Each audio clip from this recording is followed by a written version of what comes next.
My first guest this evening has, of course, appeared in numerous films, including Michael Collins and Desperately Seeking Susan. Starting this Friday, you can see him in This Is My Father. Please welcome Aidan Quinn.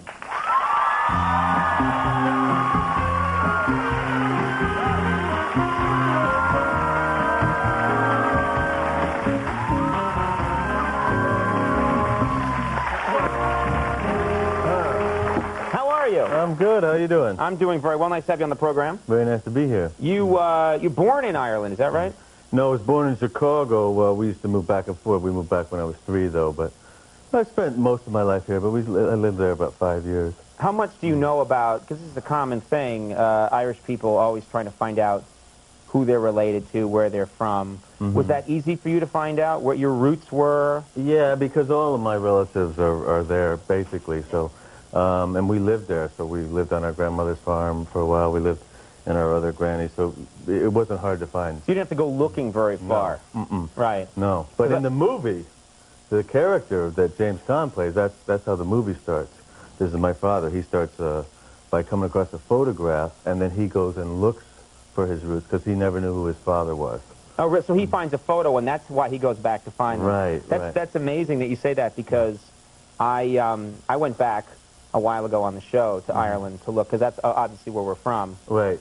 I'm Irish, by the way. Really? Yeah.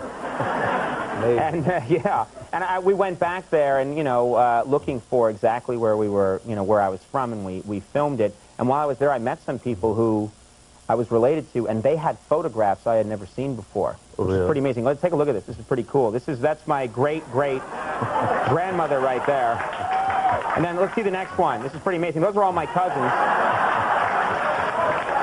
And then let's see one more. This is my father, Augie. A photo we had never seen.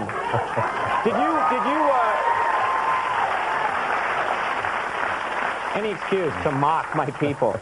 But you actually you're very close to your brothers. You worked with them on this movie. Yes, my younger brother wrote and directed it. My older brother shot it. My sister has a small part in it. How does it work when I would think when you're working, I come from a pretty big family. And, we all love each other, but there are a lot of conflicts. Did you have, I would think in a tense environment, like you're working on a film, wouldn't you and your siblings sort of have problems? Well, the real story is we actually get along really well. However, we're brothers, so we irritate the bejesus out of each other as well. Right. But there was only one real fight on the movie, and that was when it was a very important scene, the declaration of love, and we weren't shooting, and the sun was coming up, and we were also co-producers on it. So, I started freaking out, and I said to Declan, my older brother, I said, come on, we got to start shooting now. And he said to me, we'll start shooting when I'm good and effing ready to start shooting. And then an old Irish expression. Yeah. Well, and so what kind of scene was this? This was a love scene where we had been attacked by thousands of midges. So while midgets? Midges. Midges? Yeah. I was like, this movie sounds crazy. I was in on it. I've never seen a sex scene interrupted by midgets running in and hitting people. Have sex, will ya? What? Just tell people that's in the movie, I swear. Everyone will be like, declaration of love, nothing. I gotta see this. Like freaks, yeah. So midges are mosquitoes, and so... Yeah, they're tiny little thousands of mosquitoes. So as we were trying to do the love scene and kiss each other and stuff, they'd be up our nose, in our mouth. We'd be going, cut, cut, cut, cut. The entire crew had mosquito nets on through the entire scene, because that's the only way they'd work. But anyway, that was a pretty tough scene. But we make up in 10, 15 minutes usually when we have a fight. Now, you had to gain 25 pounds for this role. Yeah. How did you do that? What was your method of gaining that much weight? Guinness. Guinness, yeah. That was the main one. That was the main one, yeah. Guinness. That's the amazing thing about Guinness. It's such an amazing drink. It's someone took a giant roast beef, shredded it, and fermented it. That's pretty much what it is. You drink it, and you don't feel like having a sandwich or anything. Well, did you eat those Irish fries there? The morning stuff. The Irish French fries? Yeah, no, the fries where you get. It's a fry. It's called in the morning when you have the eggs, bacon, blood pudding, all that. They call that a fry. Right, and then you defibrillate yourself. Exactly. Yeah. Those are some of the most unhealthy food. You go to Ireland, and no matter what you order a glass of water, and they put a stick of butter in there. You want some butter in there, do you? That's true. No, that's okay. I'm all right. That's true. Yeah. So I gained 25 pounds. How did you get it off? I haven't. Oh, you no. I've lost maybe 10 pounds of it. Right. So it's just stayed on. You grew up in. So you're growing up between Ireland and Chicago. Right.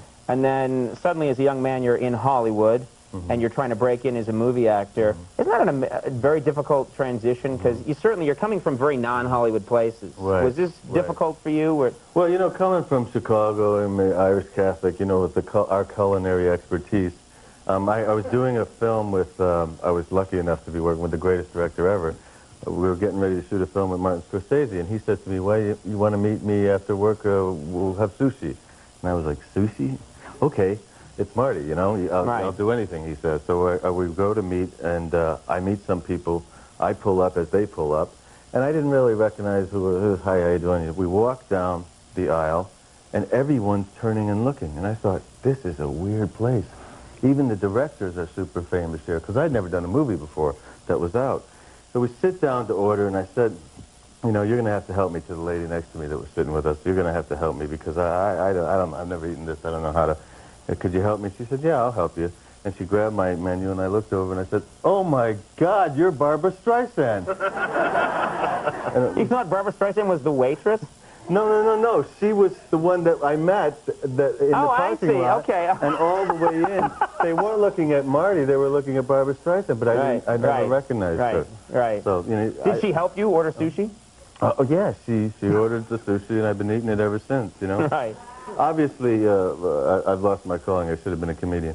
I can't tell these stories. I thought that was fine. God help me. Have you seen this show? That was in the upper 20 percentile for us. You are married. How long have you been married for? We've been married 12 years, been together 15. Wow. Does your wife, I'm always curious about this. I have a girlfriend, but there's no love scenes or anything going on this show, believe me. Does your wife have a hard time when she's watching you, in a sex scene or like one of the scenes you're describing? Does she have a hard time with that? Oh, yeah. That is not easy. And, that's not a natural thing, to watch your spouse doing all sorts of stuff things. With midgets, yeah. With thousands of midgets. You didn't tell me there were thousands of midgets in this? Not an easy thing. Yeah, I usually get the death grip, at the premieres, or the elbow in the ribs, or you're in trouble when we get home, kind of thing. That must make it pleasant for you while you're watching the movie. She's beating you up. She's joking, but she's not. Yeah. You know what I mean? Don't we have a love scene from the movie? Let's show that. Is she watching right now? Oh, yeah. Let's get you in trouble. Come on, roll this.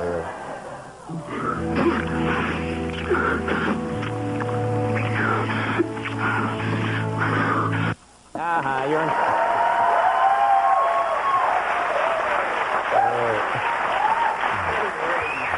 Yeah. Let's have you back on tomorrow with the bandages. Okay. All right, well, This Is My Father opens this Friday in New York and Los Angeles. Aidan, thank you very much for stopping by. Good to have you here. Aidan Quinn, everybody. Krista Miller is coming up from the Drew Carey Show. Stick around, we'll be right back.